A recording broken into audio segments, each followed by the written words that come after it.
Hello and good evening and welcome to, of course, another. Just let me. Hang on. Where am I? Where am I? I don't know where I am. I'm somewhere. Am I hiding? I am hiding. Hang on. I will find myself. Hey, there you go. Yeah. There you go. There you go. Good evening and welcome to another episode of this new political channel me and Mr. Brady have started called Dermot's Democratic Rants, where we look at the latest politic news from Donald Trump starting a war with penguins to Mrs. Doyle trying to give everyone tea in the Doyle, which is the Irish Parliament. And joining me, of course, is a very famous man. This man just needs no introduction in Ireland itself. He is the only bank manager. Now, Ireland people will get this now. He is the only bank manager never to give an overdraft to Bertie Ahern or Charlie Hotty. It is the one and only no means no, Mr. Philip Brady. How are you, Mr. Brady, this evening? I don't know how I am after that introduction. I'll probably have to move house now after that. I'll have to make all my numbers X directory. Oh, yes. I'm good, Dermot. Yeah, it's been a pretty traumatic week and a lot of different directions, which we're going to discuss in depth over the next hour or so. Yeah, it is. It's been a. Hang on, I don't know what I've done. I've lost my screen now. It's been a weird one, hasn't it, Philip? With everything that's gone on. Yeah. With the tariffs, and you've got the Row and the Doyle, and you've got TikTok being extended. You've got stock markets plummeting left, right, and center. The world's in a little bit of a chaotic place at the moment, and it's all to do with Donald Trump's making, really. There's no question about it, to be fair. It's his making. It's his making, and why he's doing it, nobody but him and his closest advisors know. But I do have the opinion that there is a certain gentleman sitting in Moscow laughing his head off at the minute at what's going on, because his goal is to ruin every European economy, and Donald Trump is doing it for him at the moment, among other economies around the world. And it's just incredible, really, that how one man can initially wield such power. Now, there is going to be kickback, pushback, and it just depends how severe that is. China has started it, and we'll see who follows. Yeah. So where are we now at the start of it, Philip? Where we had Wednesday evening, there he was. He walked into the big up to everyone watching us on X. Big up to Mr. Musk as well. We do like you. We think you're a lovely person. Philip's your biggest fan, by the way. Yeah, very much. Starting a fan club. Yeah. He's starting the Leitrim fan club as we speak. It's got all of 2 members at the moment. 2 penguins have signed up to himself. Yeah. By the way, I just want to add a disclaimer. That remark is not true. I'm not a Musk fan. I'm anything but. But anyway, carry on. I'm just saying because we are streaming on X and not just trying to make it out there. Well, I'm streaming through Starlink, so that makes it even worse. Anyway, so we have to be really nice to him. Oh, really nice to him. He's a lovely fella, really. Yeah. He is. He's a top-notch guy. He reminds me of some of his ex-wives like him. Yeah, they do. Yeah, I think he's actually president of the United States.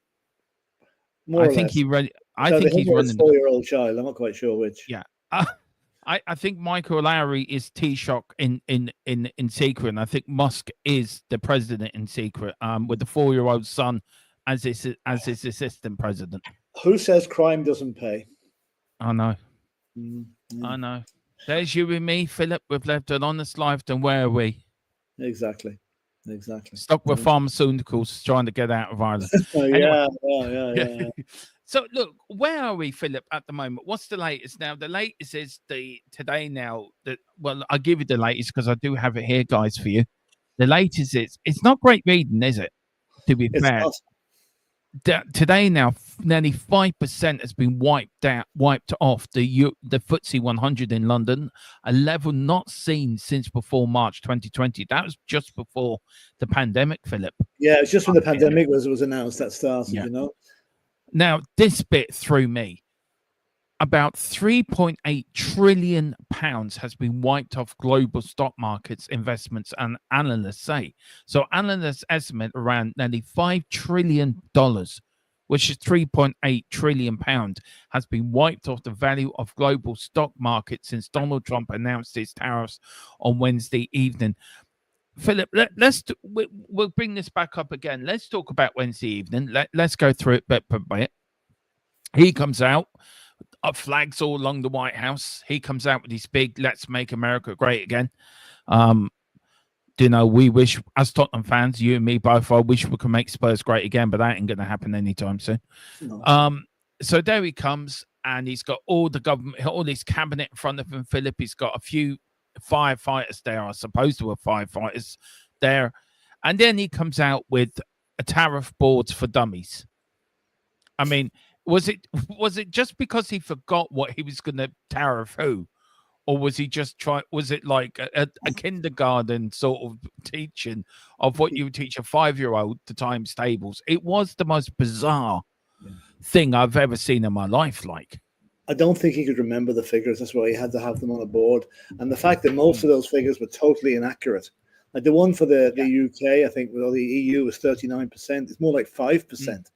But hey, never let the truth get in the way of a good press conference. I mean, it was surreal. It was like watching an extension of an episode of The Apprentice.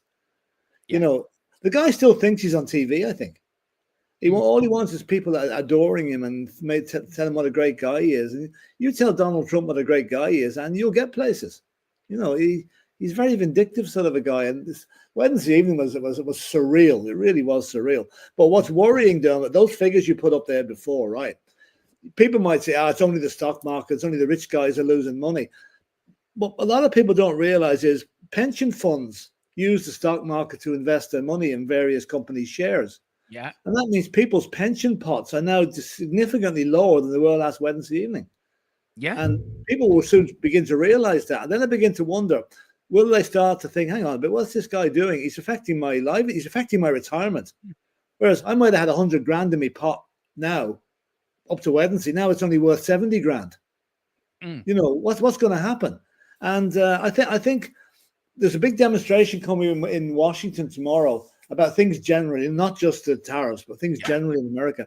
And I believe they're going to be taking place all over America tomorrow. So it'll be interesting to see if the mainstream media is brave enough to cover them. Because up to now, they've virtually not mentioned them because they're scared of Donald Trump having a retribution against them.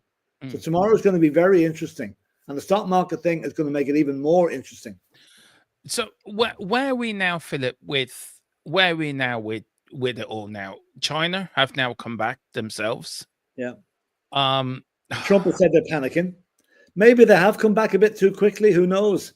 Maybe they should have waited and see, will Trump roll back on it when the pressure comes, when the pressure from the stock market and the big, you can be sure the CEO of every major company is on the phone to Donald Trump now, telling him to wind in his neck, reduce these tariffs. Yeah. Now, whether he does or not, if he doesn't, then America's heading for recession big time, big time. That's why it might be better off to wait to the other EU to wait about reciprocating the tariffs until they see what he does. If in the next week or so he does nothing, maybe then go in and with tariff things. But I think sitting back and waiting is the best job at the moment. Yeah. Look, we all know it's going to hit the people with the less worse, Philip, the richer, and it's not going to bother. But look at the big companies. You look at Meta, you look at other companies where Amazon have had billions and billions wiped off their value. Yeah. He wants these companies to come back to America. He wants them to leave, say, Ireland, which is where most of them are, where Meta is, where Google is, where Amazon is. He's not really going to achieve his objective, is he? If billions and billions are going to be wiped off their value, because they're not going to come back to a country where I think, well, hang on a minute, what am I paying tax here in Ireland? Probably what? A really low tax rate to go back to pay high tax rate in America. We'd have to be mad. A lot of what the CEOs will also realize is this. Okay, things are very, very strange at the moment. This is unprecedented in my lifetime. what's going on at the moment. But they're looking at the future and they're saying, if we move back to America, and I say a pharmaceutical company, right, it's going to take them probably 2, possibly 3 years to go through the planning process, to build the actual plant up to the standard of what they need, right? What for? In 2 or 3 years, if the midterm elections go the way they normally go in America, that the sitting president's party gets a bit of a hammering, the Democrats could have control of the whole thing in 18 months' time, and Donald Trump will be a lame duck president. So coming back is going to be absolutely no use to, because all the Democrats will do is roll back everything Trump has implemented. So I think there's going to be a bit of cat and mouse going on here for a while. But you don't just move a company, use it, say Intel, for example, who spent millions in Ireland on that. Then that's going to up sticks and move back to the States because Donald Trump tells them to. There's an awful lot more to it. And I think a lot of them are going to call his bluff on this one. Now, there is happened 44 minutes ago that it's quite possible, Philip. This is just news which just came, that the US will double tariffs on China by the end of the day, expert warns. A little while ago, we heard from an expert in Chinese economics reacting to the last few days of tariff exchanges between Washington and Beijing. China faces a 54% import tax, said today it will retaliate to Trump's tariff with an additional 34% levy on US goods starting next week. Scott Kennedy tells presenter Matt Barrett he believes the US and China are now firmly engaged in a trade war. Yeah, they are. China apparently takes a huge amount of soya beans from America. That's probably the biggest import they bring in from the States. And that I mean, that you're talking there about 2 world superpowers going head to head on a tariff war. And I would back the Chinese in that one because their guys are cute. They know what's going. They're hard-headed businessmen, unlike 6 times bankrupt Donald Trump. Really, it's men against the boys. Really, when it comes to that, China will eat them alive. Yeah, they will. So let's go to Europe. Europe got tariffed as well as a whole. Your response to Mayor Hamart's response to it and Simon Harris's response to it, have you been impressed by it, Philip? Have you been happy with it? Have you been unhappy with it? Where you want it? I think they've handled it quite well. I think Simon Harris handled it very well yesterday in leaders' questions, to be fair to them. They've handled it pretty well. I mean, they've been non-committal, really, because they know that whatever happens, we're going to be caught up in whatever Europe does. No country can go and do a trade deal separately from the EU. Trade. Michal, the guy, the Irish guy that he's over in Europe now as a commissioner in Europe, was on the radio this morning. Countries can make their own deals with America or with anything they like. They cannot do it in trade. Trade must be done collectively through the EU. So we can't really do anything until the EU moves. Yeah. So look, where now? Where now? What does Mayor Martin do? What does the EU president do? She's already come out and she said it's going to be a sort of like I'm trying to think of the word, strategic response. To it. Did they go hard? Did they go less? Did they say, look, let's talk? What would you do if you were the EU president? I would play poker at the minute. I would just sit on my hands for a couple of days, see how things pan out elsewhere, and no point in jumping in and finding out you're the sort of the one that takes the first move and finds it backfires on you. Let other people go in first. Let's see how the Chinese things works out, And the fact that China has now become an arrangement with China, Japan, and Korea have all gone in together, and that's a huge, huge market. I mean, China's big enough on its own, but you add Japan and Korea to it, it's massive. Yeah, it is. And of course, I think we shouldn't forget to mention, Dermot, the one country that's been left off all these tariffs. I nearly fell off my chair when you told me this earlier. Well, do you know what? I let you tell the people because I couldn't believe it. Well, I mean, Russia. Okay, I know they've been heavily sanctioned on other things, but they've been left off. They're supplying oil to various people around Europe. They've been left off the tariff board, as have Iran and North Korea. All the countries who Trump admires their dictators have not been included in this, which speaks volumes. Because, I mean, to me, it looks like there's a lot of Russian influence going on in what's happening with Donald Trump anyway. Whether he's an asset or not, he's certainly playing the Russian card. And also Iran as well, isn't it? Iran, yeah, Iran Another as one. well. Yeah. Now, look, I want to talk a little bit about pharmaceuticals. We will talk about that, Philip. I want to talk about imported cars, right? Yeah. Now, that's going to become very expensive for people to buy cars. And Yeah. then the impact of that down on the oil industry, on producing of oil, on oil being brought into the country, his tariffs on Middle Eastern countries as well. Do you know, he's been very specific on these tariffs. But do you feel that he will eventually go the whole hog?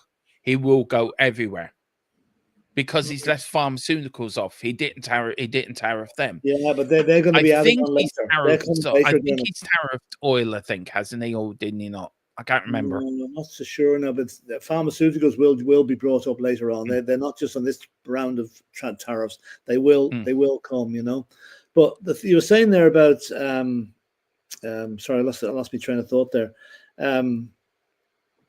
Well, sorry, Dermot, go back. Just repeat that. When I came across you, that I kind of.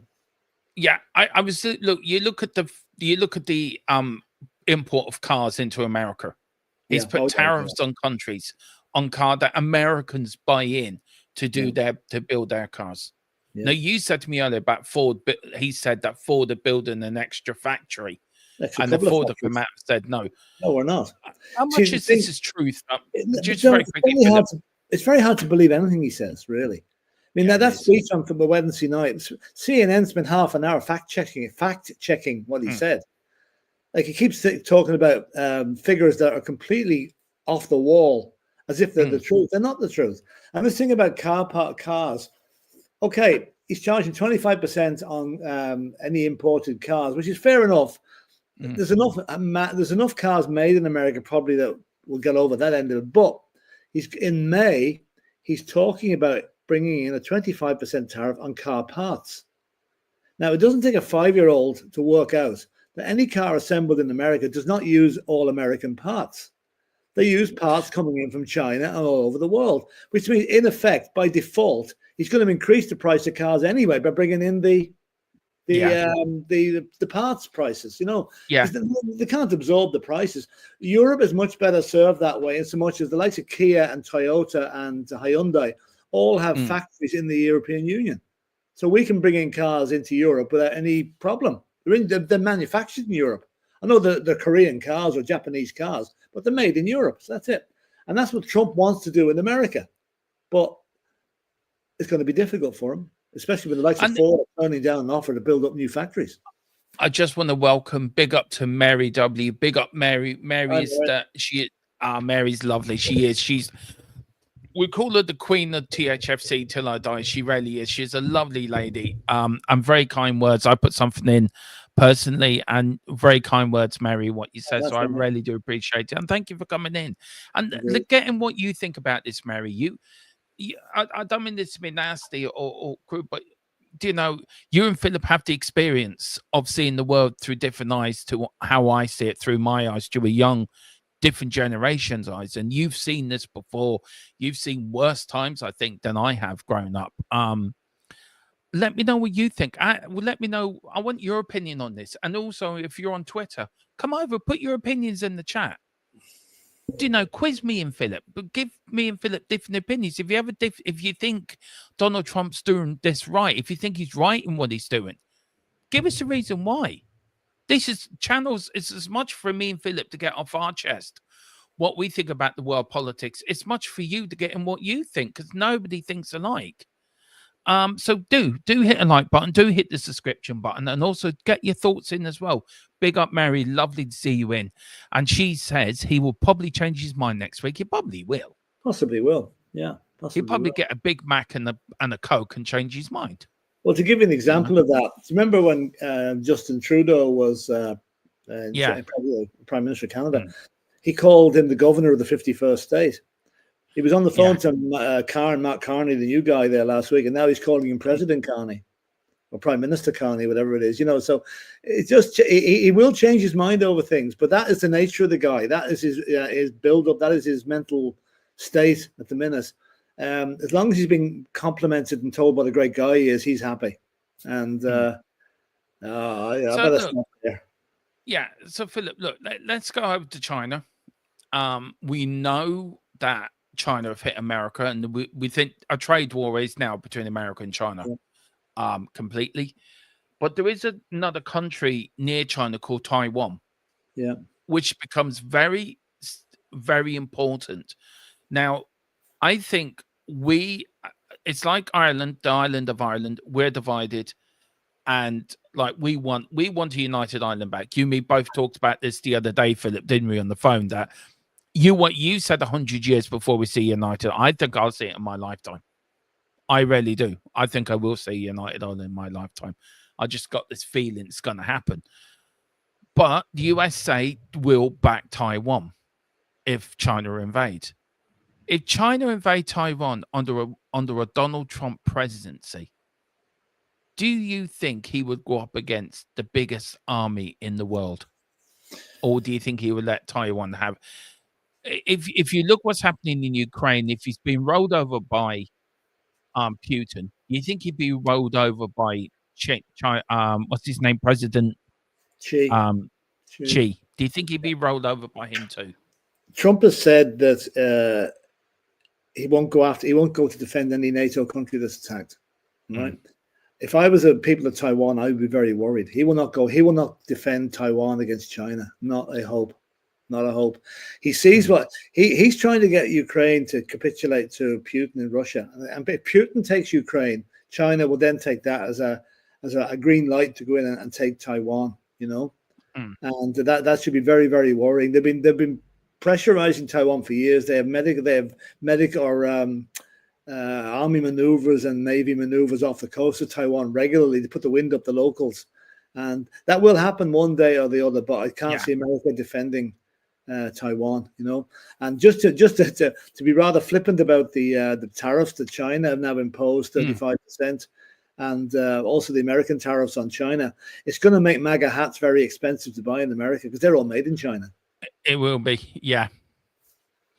It will be. So where are we with it all, Philip? Come on, you've seen this all before. You've seen. That's the problem. I don't think I've ever seen anything like this before. There's been certain elements of things happening in individual countries that take your interest and are very traumatic for a while. But the whole world is involved in this. Even islands with no inhabitants, where the penguins are revolting against Donald Trump. I mean, I think another place he put down the list is an American Air Force base on some island in the Pacific. They did absolutely no homework on that chart. Whoever did that must be in kindergarten, because it was embarrassing. It was embarrassing. Honest to God, I've seen some things in my time, but this takes the absolute blooming biscuit. It really does. Even the penguins. We look at Greenland, right? He wants Greenland. He reminds me of a modern day Napoleon, in a way. I think the poor Napoleon, if you're comparing him to Trump, Napoleon had a degree of success in his life, and did things, even though he ended up in exile, which a lot of people hope that's where Trump ends up as well. But anyway. But look, if you look at it from, say you're a Trump supporter point of view, right? You're saying he's a businessman. That's what he does. You need a businessman to run the country. Isn't there an argument for that, Philip, that as a businessman, look, we all know his track record, but he is a successful real estate businessman. He's not, Dermot. He's not.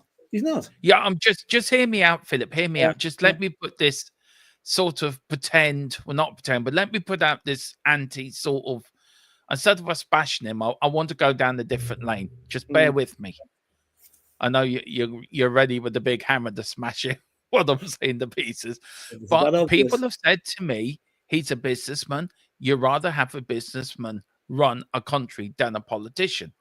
Are they right in a way? If you had a proper businessman that knew what he was doing, would they make better leaders than a politician? No. If it's Alan Sugar, if he become prime minister, would he run Britain better than Sir Keir Starmer, say, for example? Up to a point, maybe, but you cannot have businessmen running countries. Like you're talking about putting Donald Trump in charge of Denmark or Greenland, right? Yeah. Donald Trump did the almost impossible. He bankrupted 2 casinos. Now that is nearly physically impossible to do. He managed it. He's been bankrupt 6 times. He is not a good businessman. He's a failed businessman. You don't go bankrupt 6 times if you're successful. Taking over Greenland, it's an ego trip for him. The Danes have told him to politely F off, and he still keeps coming back, using his attack dog, J.D. Vance, saying, oh, Denmark hasn't done this and Denmark hasn't done that.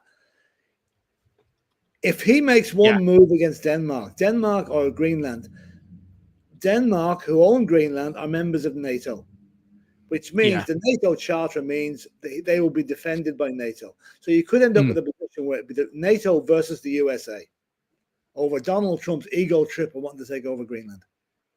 So they may forget about Greenland, like they can forget about Canada, they can forget about the Panama Canal, and they can forget about anywhere else they're going to go. Because unless they go in and with agreement from the countries involved, which is never, ever going to happen, then it's a pipe dream for Trump just to boost up his rather fragile ego. You look at Israel as well, Philip, and Palestine, and what he said about Palestine and what to do with the Gaza Strip. I mean, look, as a country, you will agree with me, Ireland's very much pro-Palestine in this country. Yeah. We are. And look, for a right reason, because we were a young country once where we had to fight for our independence, we had to fight for our freedom, we had to fight for what the country we are now. And we're only a young nation, we're 5 years old as a nation, as an independent nation. And it wasn't until 1946 that we become 47 that we became a republic. It was the Irish Free State, and then it became ERA, and now it became the Republic of Ireland. Then in 1947, wasn't it, Philip? Yeah, 47. Yeah. Who was it? Costello? Was he Taoiseach then? No, I honestly couldn't tell you. Yeah, I think he was They around. came out of the Commonwealth, didn't they? Didn't they come out? That was the last thing to come out of, wasn't it? The Commonwealth. Yeah. Well, do you get that people? Are you surprised more countries are not back in Palestine at the moment? Because we know Israel have gone back in the. I know we're judding around. We will get back to tariff wars, but I think this is an important topic as well to talk about. Also, Philip, I want to also talk about later is about something close to home about schools for autistic children and the lack of them, and the lack of qualified teachers, and the lack of investment into these schools. And the health system as well. I do want to get into that, probably the latter part of this podcast. But with Israel now going back into Gaza, breaking the ceasefire, going back and doing the war again, which countries, should there be more countries like Ireland saying, hang on a minute here, you've done what you wanted to do, enough is enough? And then you got the president of probably the biggest, apparently the free state, the free state of the world, saying, I want to bulldoze it all down and make it the greatest whatever in the Middle East. Yeah. Does he forget there's people that live there? They don't matter. People, children and women are being moved from one place to another. They're collateral damage. They do not matter. And I'll tell you one thing, Benjamin Netanyahu must be bringing Donald Trump up and thanking him profusely for this tariff thing. Because what it's done is taken the heat completely off Israel. There's barely a mention of Israel and Gaza on the news this week. It's all been tariff Trump, whatever. So I think what Israel is doing is disgusting, really. Now, I would have had great sympathy for Israel because of the Holocaust and various things like that. And I always begin to think, do unto others what you like done unto yourselves. What they're doing to the Palestinians is no better than what the Germans did to them during the Second World War. Absolutely no different. And also, Philip, can we also, October 7th should never have happened. So it was Israel, it was their own failure and their own... It was their own intelligence failure that allowed it to happen, right? It really was. But that should never happen in the first place. It should never happen. No. Netanyahu used it as an excuse. He will not accept a two-state solution. He wants Gaza gone, and his buddy in America will say, "Right, you get rid of all the people in Gaza, and I'll take it over, and I'll make it into the next Disneyland or whatever you want to call it." And everybody will make money out of it, except the poor sods that have been displaced. Is that the problem, that there is no way of ending this?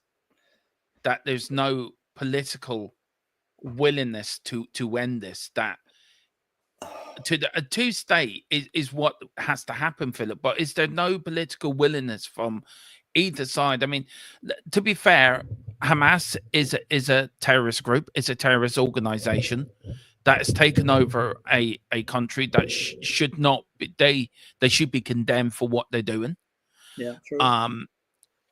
So if you look at it that way, it's they're the people that are hurting the most, Philip. And sorry, it's the Palestinian people. It's the wife, it's the children, and the women, and the people in Palestine that are dying daily, are dying from starvation, are dying from lack of medical equipment, are dying from bombs dropping on them, because these cowards, and that's what they are, cowards, use them as human shields.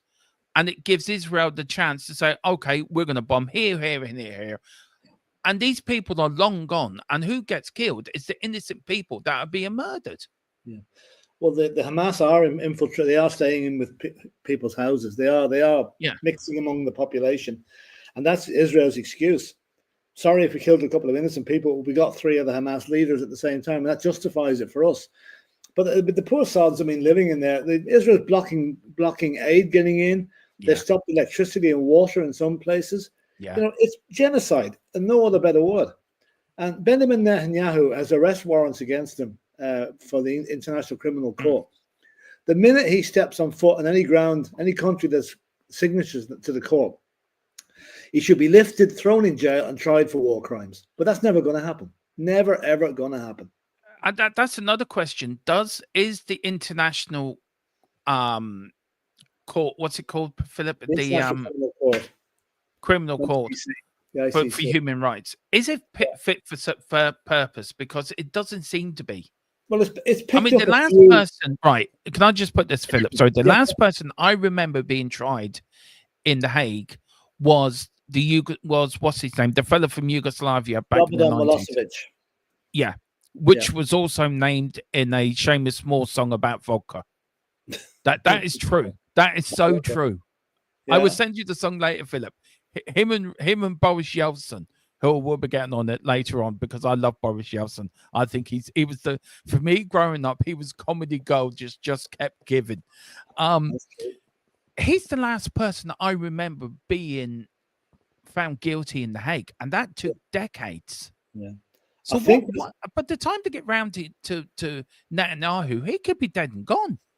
But you see, the body of evidence has to be so widespread and complete. It'll take ages for those to come to trial. I think they brought a couple of 95-year-old guards from Auschwitz and Belsen up in front of the court as well in recent years, but nothing more than that. They say Netanyahu will use his political influence to avoid all that. He'll never go to a country where he's going to be lifted, or like if he goes to America, they're never going to touch him. You know, I don't know if America's signatories. I don't think they are. But like himself and Trump are best buddies. The partners in crime, really. That's the best way you can describe it. But you look at the USA backs Israel. Yeah, you look USA backs Israel all the way. 100%. There was, I mean, I will give Trump his credit. He's tried to get a peace deal there. I will give him credit where credit's due. He's tried in Ukraine. I don't think, I know your feelings on Trump, but I think he is trying to somehow stop a killing. I think he's genuine when he says. I think he's genuine. I think he's trying genuinely in Israel and Gaza. I think as regards Ukraine, Putin is playing him like a puppet. Putin has no intention of peace there. The fact that he's I'm talking peace talks 1 minute and he's bombing hospitals the next. That is not the man that wants peace. Well, there was more bombings today. There was young kids killed. Yeah. So I think I'll give him a bit of credit for Israel and Gaza. I will give him no credit for Ukraine, because all he's trying to do there is trying to rip off the Ukrainian people with his mineral deal. And Putin is never going to agree to peace there. So that's going to drop. I will also give him a little bit of credit as well. There was no wars when he was president last time in 2016. The world was a peaceful place. I think. I mean, Hamas didn't invade. What do you call it? It's just time-wise, there's no connection with him not being in the wars. That happened just coincidentally when he was. And we had the pandemic as well. To be fair. Well, that was a bit that was a huge mistake by him. Mm. He really didn't foul up that pandemic. There's a lot of people should still be alive today if he'd have acted. Yeah. But we'll not go into that. I don't want to go into that. But I tell you, there's one question I do want to ask Philip. I know a lot of people, especially in Gorey, where I live here in Wexford, that a lot of youngsters were affected by certain vaccine that was made by a certain company. Look, there's many conspiracy theories around this, and we know that. Look, I got the vaccine done. I had to because of my health. You got it as well because of your age, Philip, and I'm sure Mrs. Brady got hers. I know Derva got hers because of her heart as well.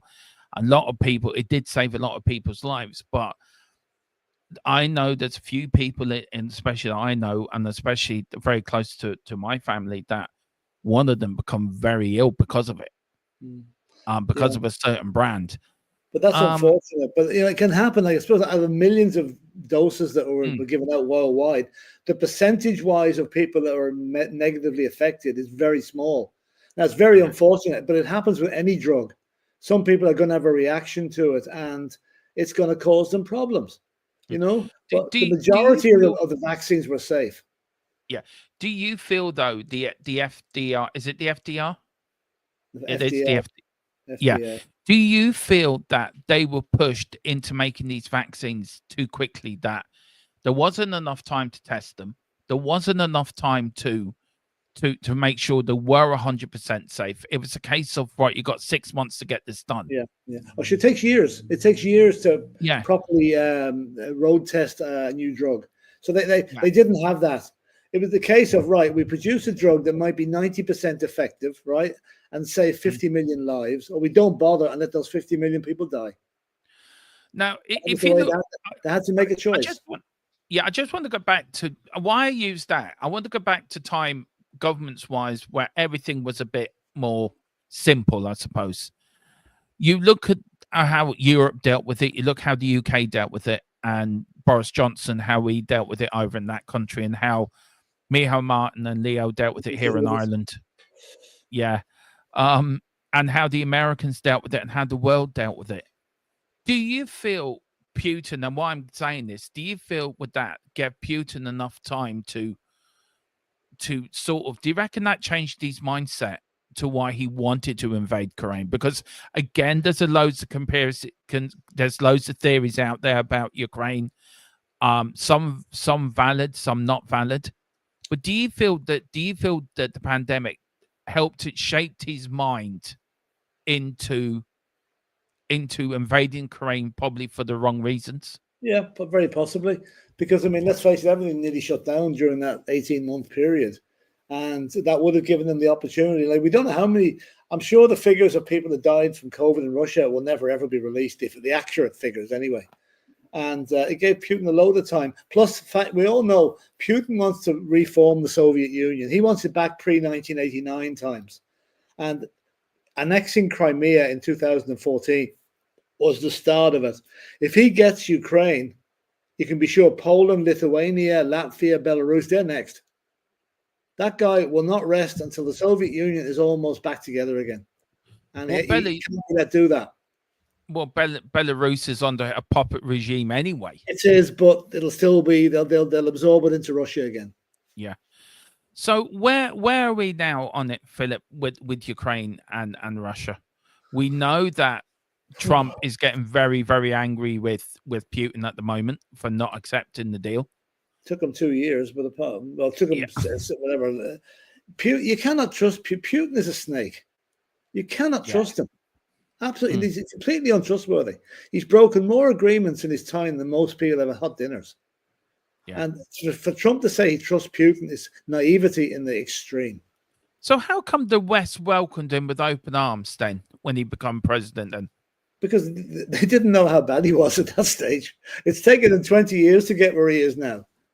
Yeah. But that's 20 years of anybody that opposes suddenly falls out of a 15-story hotel bedroom window, is poisoned on the streets of London. You do not oppose Vladimir Putin openly and have a long life expectancy. No, that's true. I wonder. I'm gonna. We start with the tariffs, so we end with the tariffs. So I'm trying to go a little bit in between with other Yeah, bits and go on, yeah, pieces, yeah. Philip. The Doyle row this week. Yeah. I'm here in the Doyle. Mrs. Doyle was in being told to get out. She was no good at making tea. Um, This is I dull. mean, they did a sketch on the radio with the Chem caller and Mrs. Doyle from Father Ted, and they do sound alike. It is funny. Um, uh, it was, you're making a holy show of yourself. I couldn't believe she screeches. That she really screeches when she's so Yeah, funny. Like, he does. He does. um, look, we knew the government will win. We knew that. I mean, I was away with Derval for her birthday for a few days, and when that was happening, I was reading out off my phone to her what every leader was saying. Yeah. We knew the government will win, and on Wednesday, the government had its own government question time. The Lowry group was asking the government, not holding the government to account, more or less pat them on the back, saying Yeah. fair play to you, Taoiseach, you're doing a grand job, and we won't cause you any bother. Now anybody with a bit of respect would have resigned because of what she did. She broke the law to rush through government business without it being done properly, Philip. There's no question about that. She did do that. She broke tradition. Two questions. Why hasn't she resigned? And B, how damaging has this been for Micheál Martin and his government personally with the people that voted him in? Or do you think Irish people, as Devil always tells me, they don't care because they're never going to vote in Sinn Féin, they're never going to vote in Labour, and they're never going to vote in the Social Democrats. There's always going to be Fine Gael and Fianna Fáil, and that's it. So they could do what they want. It's been the same for the last 100 years. Yeah. But And will be for the does next it need 100 years. proper opposition to hold these people? Does it need Labour to come back or the Social Democrats to come in within Labour to come back and hold this government to account? I don't think, like, we've had 100 years of Labour, Fine Gael, or one or the other, or a coalition of both, or whatever. And I can see it being that way for the next number of years as well. But to go back to the Cancora, in my opinion, now, this is not a criticism of the woman, but a Cancora of a political organisation like the Dáil Éireann should be an experienced politician who's been in as a TD for a number of years. He knows the characters. He knows what buttons to push and who's sensitive, who isn't sensitive, whatever. She was put into that job as a novice, wet behind the ears, not knowing what the hell was going on, and has made mistakes, big mistakes, which, as you rightly say, she should have resigned over. But she has got the vote of confidence from the government, and she ain't going anywhere. As long as she gets the confidence of the government, she's not going anywhere. But there was going to be repercussions on this. The minute she puts her foot wrong, a word out of place, the whole thing's going to kick off again. So what they really should have done was quietly said to her, listen, you've done a great job, but you know what you do there? We're going to put you down now as a deputy Cancorla, right? And we're going to put in an experienced politician in your wake, to replace you, because this ain't over. Because the grudges are going to be weighted, are going to be put in the long grass. And the minute there's another controversial situation where she makes a mistake, they are going to jump on her like, and we're going to go back to this arguing for weeks and weeks over something that's ridiculous when the country's in crisis, over the health system, over the tariff thing now. And all we're concerned about is 8 minutes of bloody speaking time.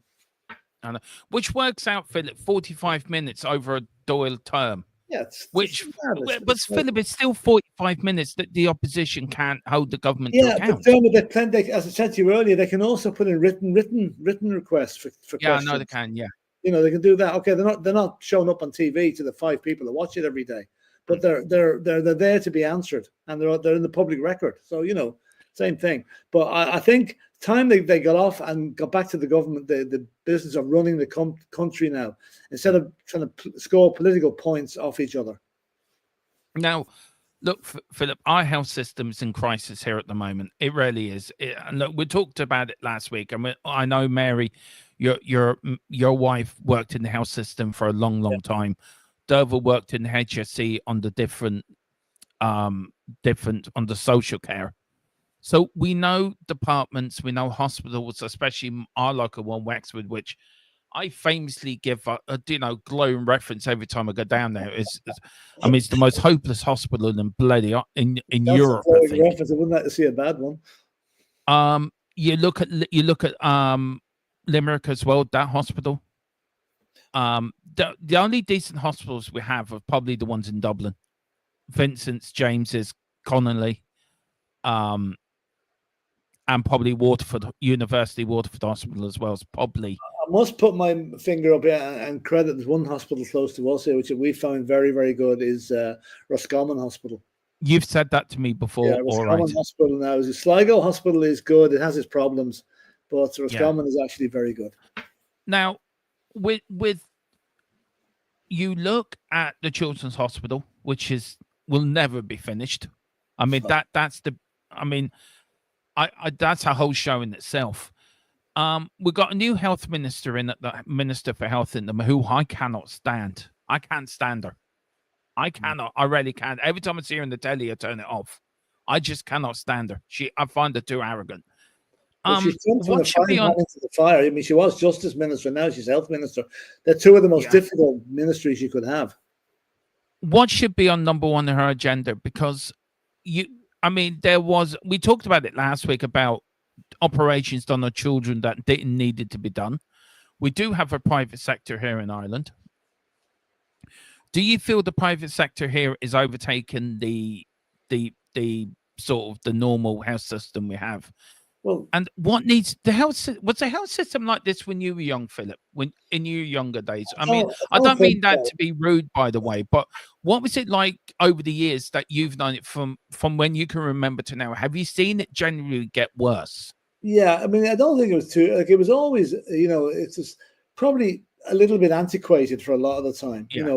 but there wasn't the pressure that there is on present day thing. I have very little experience of it, to be honest. I've only spent 2 nights in hospital in my entire life, so I'm not really qualified to speak for that. I wouldn't have been a great, but in the last 10 or 15 years, I've taken a much bigger interest in it because my wife was working there, and you hear stories about this, that, and the other.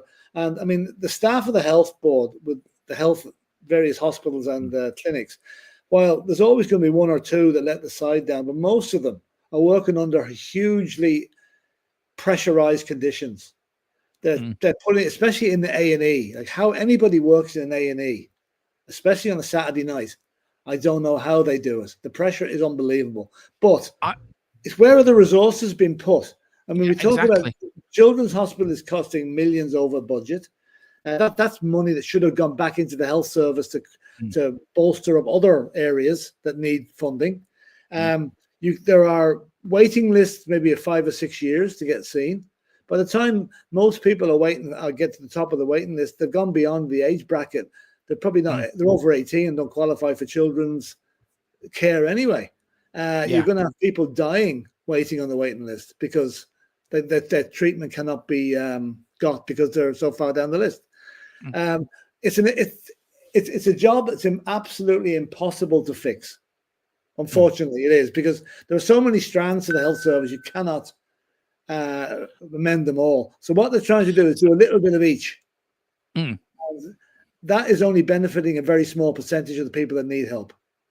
Yeah. Unfortunately. So does it need then ripping down and starting again? Look. How do you do that? I remember. How do you do it? How do you do it?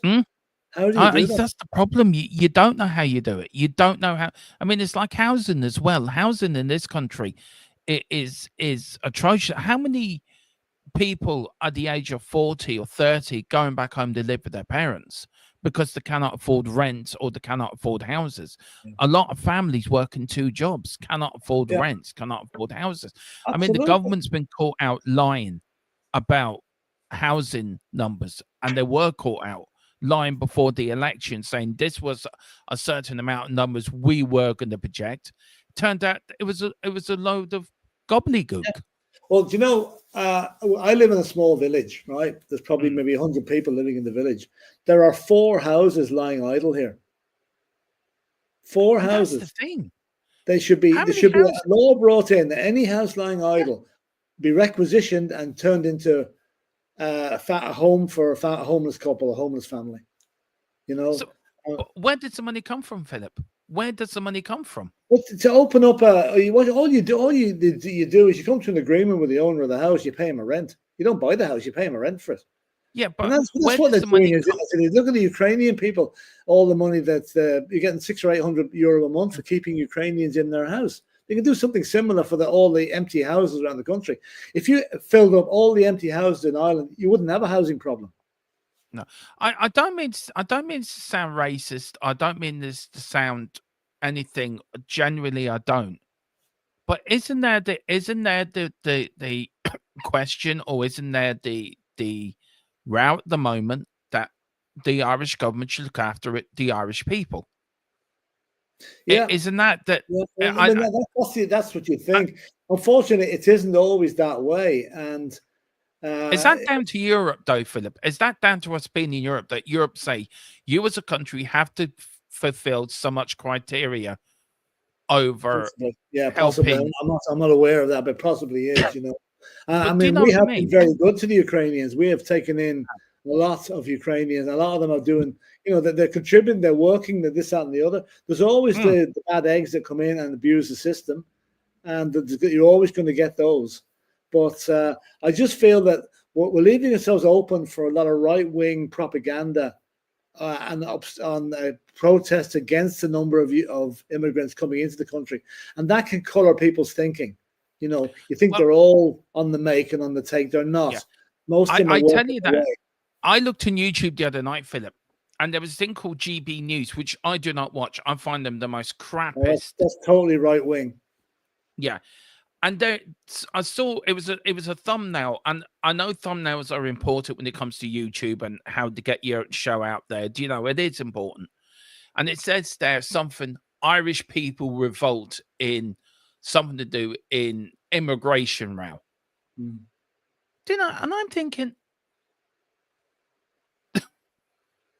I think the people who read that thinking the whole country's up Yeah, in arms. yeah, We yeah, we have a hotel in Courtown down by us, right? And it's full of single men from uh, uh, other countries by Ukraine.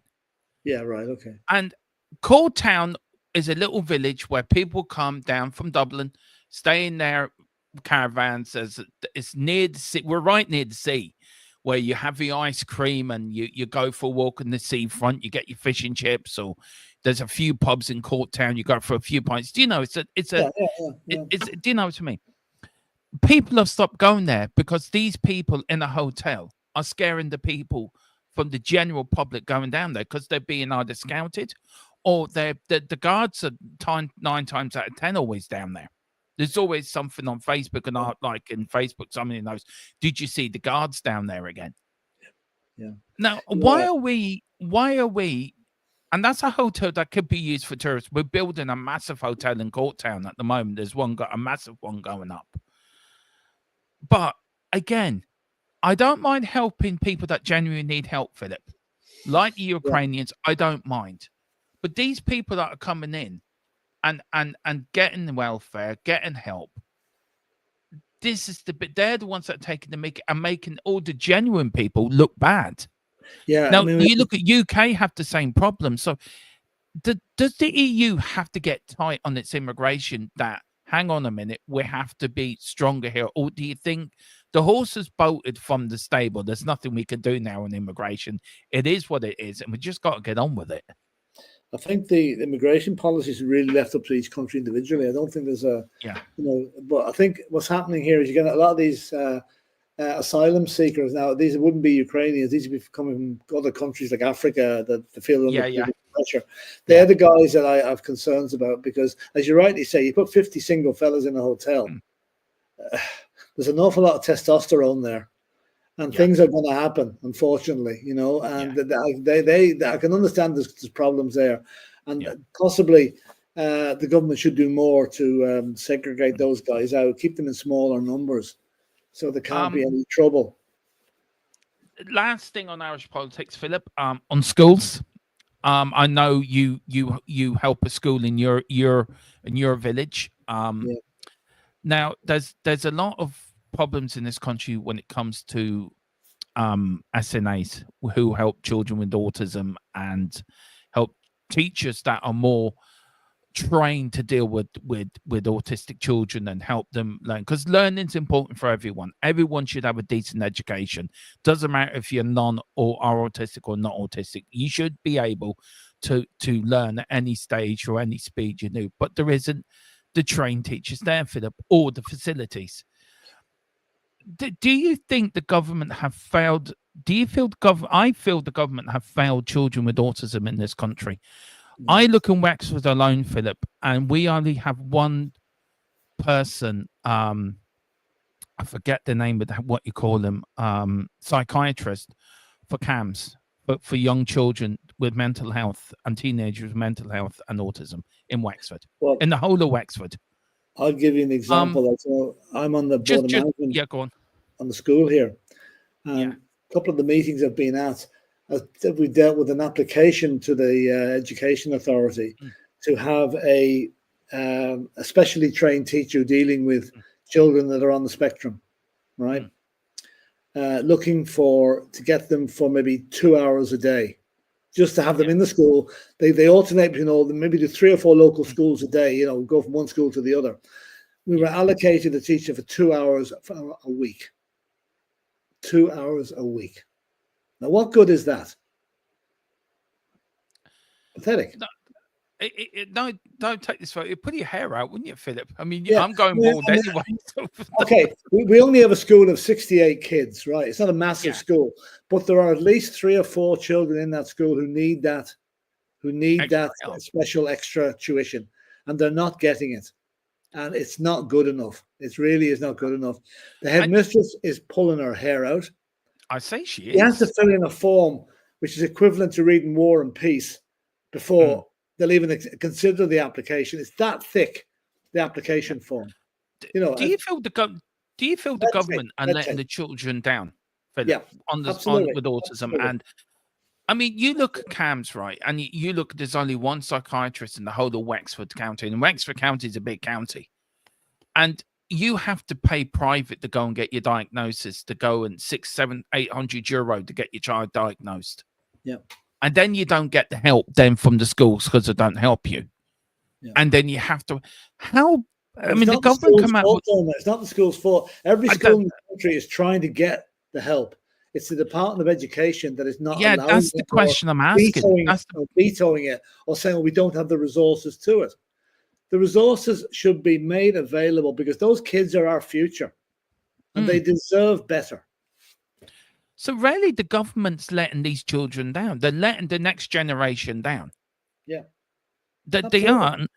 I mean, it's never going to be perfect. You're never going to get every school having enough special needs teachers to cater for all the kids that need it. But it's so pathetically, the percentage wise at the minute is so low, it's embarrassing. It is. Look, we will do a show in it, Philip, because I think it's worth talking about. I need to talk to Derb because Derb was very clued up on this, and I need to speak to her to get more information from her and do my research on it. But I do feel, and I wonder what it's like in other countries as well, Philip, like in the UK or America, how different, or EU itself, how different countries deal with this. And is Ireland the best? I would love to see a graph or a table of where Ireland comes into this in the world. That's very interesting, Dermot. That is very interesting because it'd be good to do a comparison. I get the feeling there are certain countries that would be much better served. Yeah. And now I'm thinking maybe the Low Countries in France, Holland, Germany, like that. Yeah. Now, Philip, we are going to finish on Mr. Trump. We know you love finishing on the Trumpy, so we are going to finish on Trump. Mr. Harris, this was it because we are unique in the world with having I hate to use the word divide, Philip, but we are divided as a nation. We're not whole. We're half. The English took 6 counties, and we need them back. You shouldn't have took them in the first place. Mick, what were you doing? What were you thinking? Did they slip you a drink or something? Did they slip you a 20 euro note or something at the time? Jesus, what were you thinking of, man? Getting rid of 6 counties. Jesus, man, what were you thinking? He got the best deal he could at the time, I suppose. Yeah, I want to ask you a question on that, Philip. Look, I will get back. Are you all right for 10 more minutes, or are you in a Yeah, rush? yeah. Okay. I want to ask you a question on that, right? Do you really feel? Look, I know we joke about it. Do you really feel it was the best deal we got at that time? Do you feel that? I know people won't understand what the treaty, but the treaty was a big thing at the time. It was either a resumption of the War of Independence or you sign this. Yeah. Do you feel that in the fullness of time, in the years since past, over 100 years later, has he been proven right in what he did? Or do you think there's still people in this country think he was wrong in what he did? Michael Collins was put into. He was that was a manufactured situation by Eamon de Valera. Yeah. Eamon Yeah. de Valera should have been over in London Hmm. with the treaty party, right? As president of the Irish As Republic. president, yeah. Not that he would have got a better deal, but Eamon de Valera was cute. He knew that if Collins couldn't deliver, it'd be Michael Collins' signature, and the other guy's signature would be on that thing. His signature was nowhere near it. So he was able to disagree with the thing, say, I would have done better without actually having ever gone over there to try it. As Michael Collins said, Michael Collins signed his own death warrant when he signed that treaty. Yeah, he did. So it was manufactured by de Valera, but Collins got the best that he could. As you rightly say, it was either signed there or we sent in the gunboats. Yeah. And people had enough of the 1916 thing. Now, what happened afterwards was even worse. I mean, the civil war that arose because of the treaty was even worse. But I've always thought de Valera was a snake in the grass, and I still think that Michael Collins got a really bum deal over the whole thing. Well, you know how I feel about Michael Collins. Yeah, you I know totally agree with you. I'm a big Collins fan, absolutely big fan of his. Though somewhere along my gene pool, I am related to the man. So he's a very. I'm very. Philip knows how proud I am of that, and how proud I am. Quite rightly so. Look, just very quickly, Philip. Look, I want to just going quickly back to educate. I know we've floating around a bit, but I enjoy these conversations where we sort of bounce around. Oh, yeah. I like Yeah. these. Yeah. You look at education, Philip, right? And I went to school in Ireland and England like you did. Mm-hmm. And in England, there's a very big on history in England, like about Henry VIII, Second World War. Very big thing on English history. And I'm thinking at school, young Dermot, I'm thinking this is a lot of bullshit. You bloody took over Ireland. You bloody wrecked it on us. I'm thinking about, and my history teacher, right, is a Sinn Féin activist, right? You couldn't make it up. He was fucking hilarious, right? He was an Irish fella where was he from? He was from Limerick. He was the most bizarre history teacher you would ever likely meet in your life, right? He wouldn't do English history. He'd do Irish history, right? He was brilliant, right? And me being me, and my parents being Irish, like my mother from Armagh, my dad from Mayo, I linked to this guy. I absolutely loved him. And I used to go out and deliver leaflets for him, Sinn Féin leaflets, like, at the weekends. Oh, boy. It was all proper. It was all like propaganda crap, but back then. But he talked about the famine. And nobody knew what the hell he was on about. But when I went to school in Mullingar, that was never taught to us about the famine. And about the famine and about the War of Independence, about the Civil War was never taught. Do you feel that over the years, these two most momentous history that is rarely the deepest part of our history and our culture, Philip, that are the darkest times in our young history, do you feel they've been swept under the carpet more and more as years go on? That the kids of today are not learning about the atrocities of, especially in the famine, the genocide. If you lived within Dublin, you were fine. If you lived outside Dublin, you weren't fine. And the true factor of the wheat not being delivered and the deaths and people emigrating to America, to Australia. Do you feel that youngsters are not getting taught properly in Irish history? And I don't know what the syllabus is. I don't know what the syllabus is at the moment. Like my wife's niece now is a teacher. I must actually ask her what's on the history syllabus at the moment. Yeah. See what's actually on the Leaving Cert and the junior Yeah. syllabus. Because I know that I went to school in England, right, and there was no mention of the. I'm self-taught about the famine and the Civil War because it wasn't mentioned over there. It wasn't mentioned. Now, okay, there's plenty of talk about the First World War, but you never heard of the Irish involvement in it. Oh, You no, know, it was all done from an English point of view. You know. Yeah, plenty here about Henry VIII. You're living in England, you're getting an English version of it. But Yeah. I'm self-taught over the famine and over the Civil War. And I will find that out there. I'll come back to you on that one. I'll get a copy of what's on the It'd be interesting to know, wouldn't it? Yeah. It would be. Look, on the Civil War, Philip, it should never have happened. It should never have happened in the first place. It's a dark part of our history. Yeah. But I will ask the question as I'm trying to be diplomatic. Still going on in some places. Huh?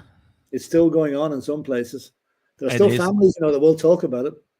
I know. No, we know. Yeah, we know when the treaty was put to the people voted the treaty in, Philip, and it was, Michael. It was on the publication that the people. What was it said? Something with the people will be done by the people. Do you know what I'm getting at? It's a will of the people, or by the people, for the people. It's a bit like the Gettysburg Address that Lincoln did.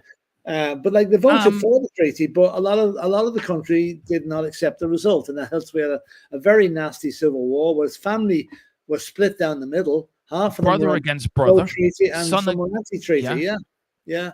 It was a horrible time. They've caused that by some of these comments, like that there will be rivers of blood down Dublin of Irish blood. And do you feel he spoke to it a bit? Was that the early signs of probably propaganda in warfare? Do you think? Yeah, it probably was. Yeah, and I'm not a fan of De Valera. I mean, I don't know politics. I don't know, but I feel De Valera got away with it. He wasn't even Irish. He got away with it. He wasn't even bloody Irish. No, that's the only reason, he wasn't. He wasn't executed at 1916. It's because do you want to explain to the people that would have kicked up? Yeah. Do you want to explain to the people quickly about that, Philip? Because I think people that are watching us won't know when we talk about the Easter Rising, probably thinking, what are they on about? So we had the Easter Rising. It was the freedom of Ireland. Wexford and the whole country was supposed to join in this massive rising. And nobody did. We had Owen McNeill on the Sunday putting in the national paper telling all of them the Irish volunteers not to rise. It was cancelled. Was cancelled. Yeah. You got the 6 signatories running around at Headless Chickens trying to get right. We'll get him in. We got Joe Blogg from Palmerstown down. We get him from Kingstown down, which was Don Leary. In then it was called Kingstown. It's now Don Leary. And we get Bob from Enniscorthy. He can do his bit of rising. Do you know Wexford and Dublin were the only 2 counties that rised up? Where was the rest of you? Seriously, where was your county? What were you doing? Yeah.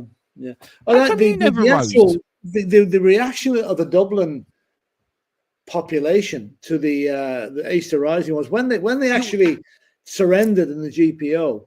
They were throwing sticks at and everything. Fruits at them and throwing potatoes at them. And I'd say the only thing that swung public opinion was if the British had let the signatories go, or just give them a slap on the wrist and say, don't do it again. But they executed them. And that brought public opinion firmly back on the Irish side again. Yeah.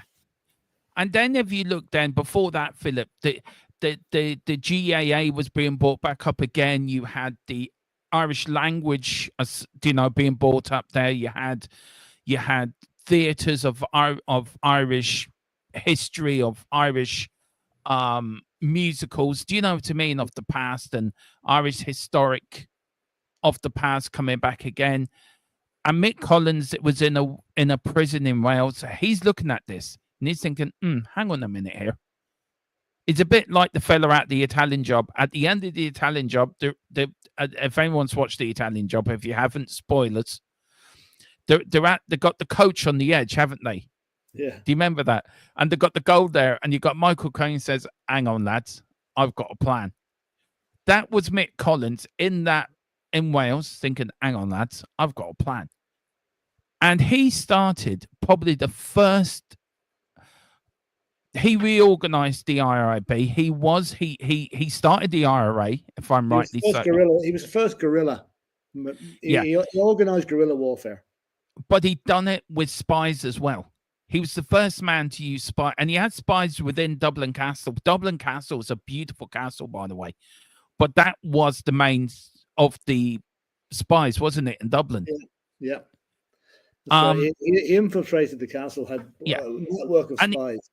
And he wiped them out, didn't he? He wiped them out. He brought a whole nation to its knees. We got our treaty. And then Dev comes out with his gobbledygook and then starts the civil war. And then the Free State government are in a hell of a position. You got Mick Collins there with people he's trained in the forecourts. Do we bomb them? Don't we bomb them? He's got pressure then from the US, from the UK. Well, if you don't do it, we're going to do it. Yeah.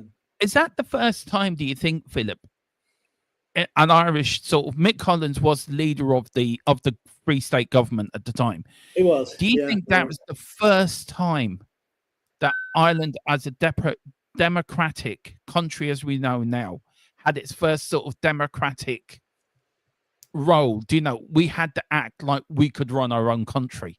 Do you think that was the start of it when he had to? Yeah, it probably was. But I think, that all happened. Okay, to finish the Civil War off, I think Michael Collins enlisted the help of the British, certainly for armaments and stuff like that.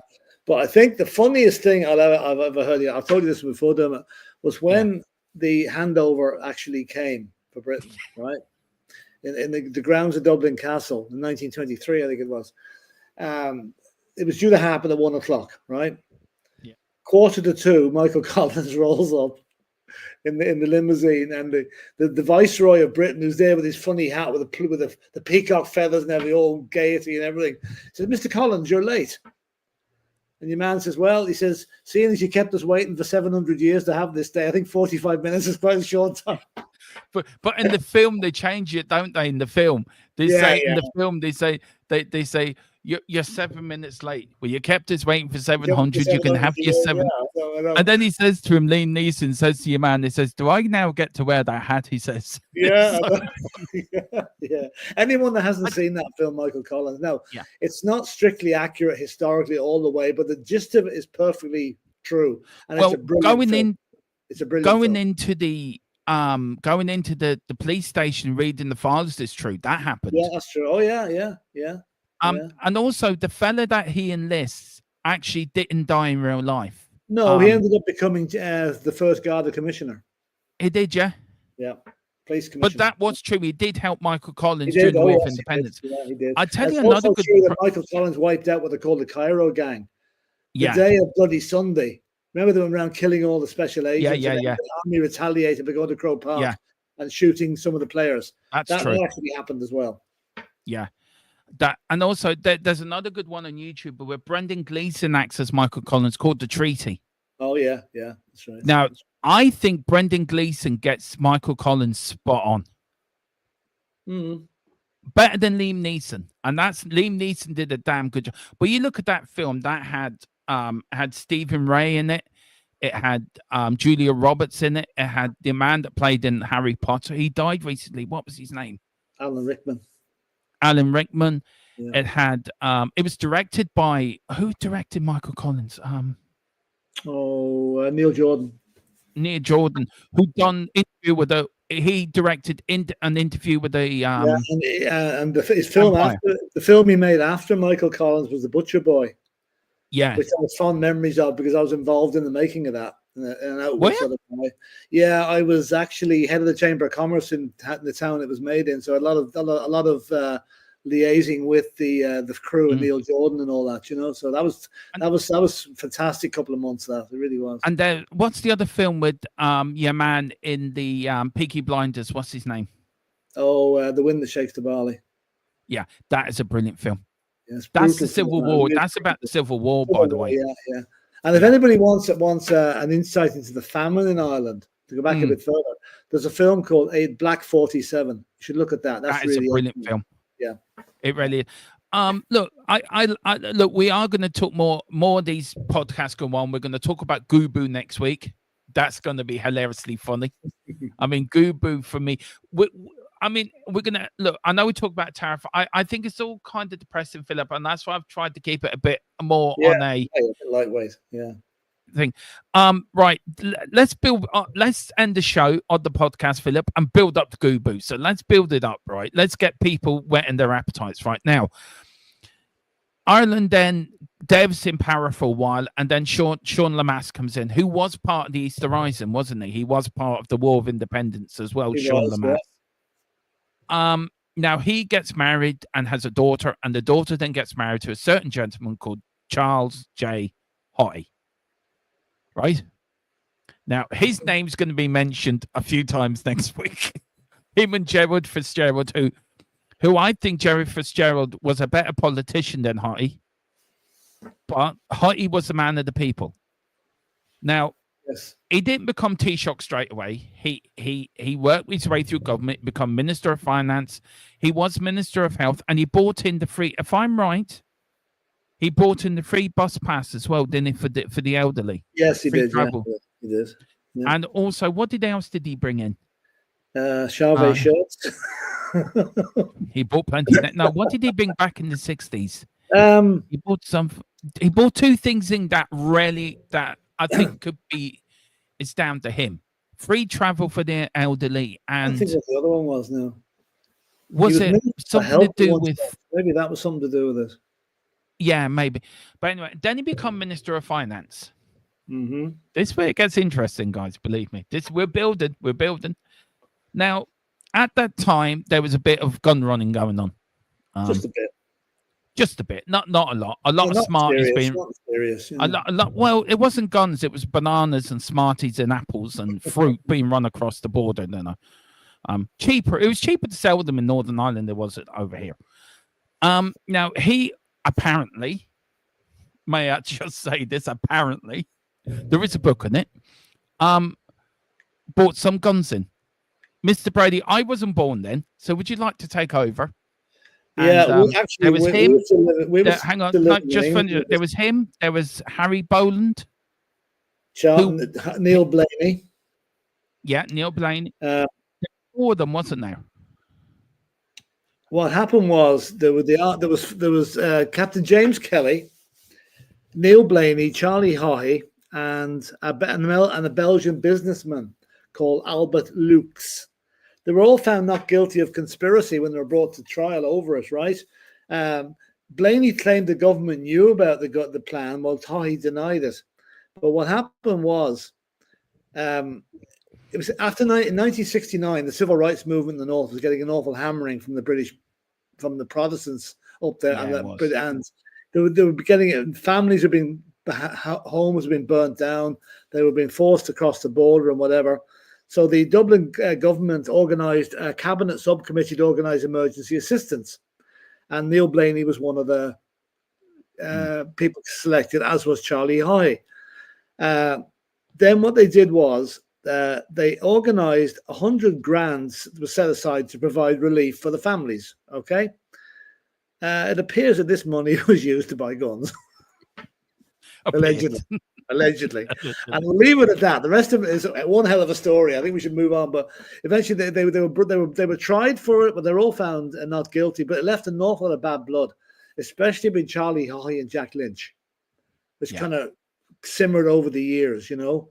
And I just want to see if there's anything else here that's reported. Now, at this point, Jack Lynch has gone on to national television saying we will help the Catholics up. Now, at this point, the British Army's brought into Northern Ireland, and the Catholics welcomed them with open arms. Tea coming out, coffee, and then all hell broke loose.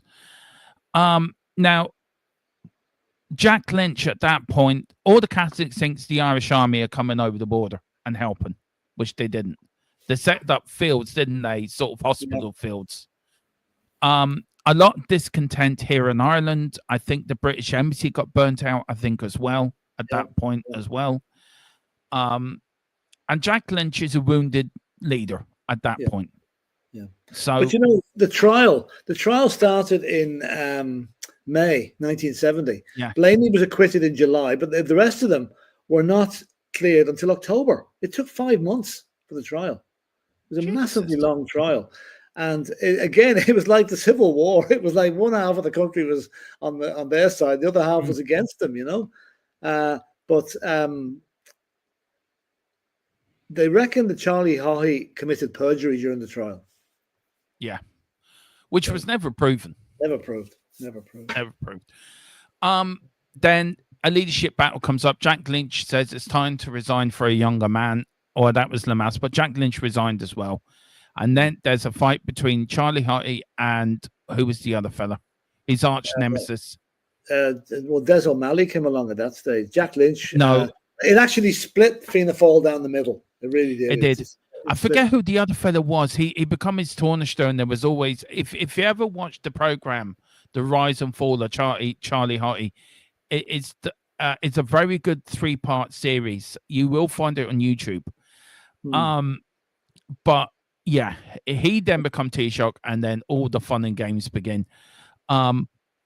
There was then the terrible disaster of the fire in the nightclub in Dublin, Philip. Back the fire of 1974. Yeah. And that's only recently been the subject of a full-scale inquiry, and it took 50 years nearly to get that. It's ridiculous. But the fun and games start there. So that. Look, we sort of give it probably not the greatest build-up, but no, it's only a quick resume on it. The fun and games, Philip, between him, there was election. I mean, how many elections was there in the space of 18 months? There were nearly one every couple of months, you know. That was the 1977 election with the Jack Lynch got them. Fianna Fáil got back into power after the arms trial. And the reason he got back in, he gave free road tax. There's free road tax. The reason why? Yeah. Because I remember I bought my first car that year and I got free road tax on it. Lucky you. Yeah. Are you listening, Miho Martin? Free road tax, please. If you're listening. If you dare watch this little podcast. Anyway, so that's it. That's for another day now, that one. Look, next week we are going to talk about Gubu. Philip, thank you so much.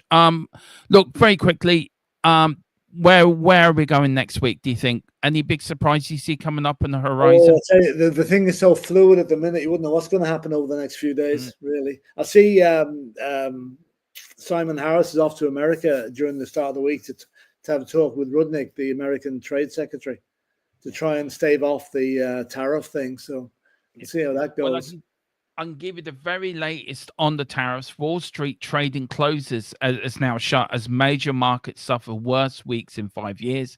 The Dow Jones International Industrial Average plummeted 5.5%. The S&P 500 was 5.9% lower. The Nasdaq Composite slapped 5.82% and was also 22% below its high record set in December, which indicates a bear market. Trump has now put on his Truth social media only these words: "Only the weak will fail." That's what he's saying. Jesus, I don't know what he means by that. U.S. Treasury Secretary blames market drop on China's DeepSeek. That's what he's blaming it on. Well, it makes you change from blaming Joe Biden, I suppose. I suppose it does. Poll suggests Trump's support plunging amongst Americans who voted for him. Yeah. We've got a quick thread of charts here. Trump has had the same impact on the economic uncertainty as a global pandemic. Trump has plunged the economy into chaos. And it's just his voting ratings are down all over the place, Philip. Absolutely. It's the beginning of the end for him. I'll predict that he will not survive this if things don't get better shortly. Do you feel they will rise up against him? There will be enough Republicans will grow a spine to stand up against them. And if you get 10 or 12 Republican senators to join the Democrats, Donald Trump could be impeached. But do you think at this time he's stated to saying on his social media, this is a great time to get rich? That's rubbish. So the rich get when the stock market's 20% down. Yeah. So are you telling me the rich are going to get rich and the poor are just going to get That's poor? the idea. But he wants to gather up enough money from these tariffs to give his rich buddies a tax cut and screw the rest of it. Screw the rest of them. That's all it is. It's all to benefit the rich people. This is not to benefit the man in the street who's probably struggling to put food on the table at the moment. As a national president of a country, Philip, yeah, if that was me, Helmut, no, we had Cohen. Was it Cohen? When the IMF came in. Oh yeah, and he went off playing golf, and he was on the radio. Apparently, he was drunk on the radio and all that debacle around that time at IMF. Do you know? It doesn't look good, does it? That your president has just caused an absolute. You look at the woman in the prime minister caused mayhem in the markets, and she was gone within 44 days. Yeah. He's off playing golf. It doesn't look good for a sitting American president that's caused absolute havoc on the markets. Companies worldwide being wiped billions off their shares, and he's off playing golf. Yeah, and he's even not even showing up at Andrews Air Force Base to meet those American servicemen that died in Lithuania, which is, again, he's put golf ahead of that. So the optics are very bad, but he's not seeing that. As far as he's concerned, he is the best thing since sliced bread, and he's untouchable. We shall see. Guys, we will see. Well, that is it. If you want a podcast that gives you honest views, honest thoughts on what's happening in the world, then this is your place. Do hit the like button. Do hit the description button if you can. Thank you, Philip, so much. I know he's off now to refuse Donald Trump his overdraft limit now. I know he may give Bertie a Ahern one day. He may feel sorry for him now. He may say, look, I'll give you a €20 increase if you like. Yeah, Fagan. Yeah. But yeah, Philip, thank you so much. I love doing these podcasts with you. They're great crack. We get to talk what we want to talk about, don't we? Yeah, that's it. And no word of that depressing game called football. Thank God for that. It is depressing. I want to thank the 16 people. Wow, we had 16 people, 15 absolutely watching this on X. And Mary, big up to you, Mary. She watched this all the way through as well. So big up to you, Mary. I hope you enjoyed it. Let me know in the group chat what you think of it, Mary. Right, Philip's off now to ring Donald Trump and tell him he's not been getting his overdraft. Hope that goes well. I'm off now to find Michael Martin and tell him that I'm taking his job. And on that bombshell, we'll see you next week. It's all about Gubu. Do you look it up? What does Gubu stand for, Philip? Grotesque, unbelievable, bizarre, unprecedented. There you go. That's what you're getting. Might be a different order, but it's all the same, you know. It's going to be interesting. If you want to laugh, it is funny. If you want to giggle, if you want to horror, if you want to hide under your sofa, do join us next week at 8 o'clock here on the channel. It's going to be a fun ride. But look, any breaking news, we will be on during the week. If Trump resigns, if Philip gets given the big job, would you take it? Would you take it? Anyway, listen, we'll see you next week. God bless you all. Thank you all for watching. And it is, I don't know. I was going to say, come on, you Spurs, but I can't even say that. I can't even say that these days. In Trump, we don't trust. Good luck. Good luck.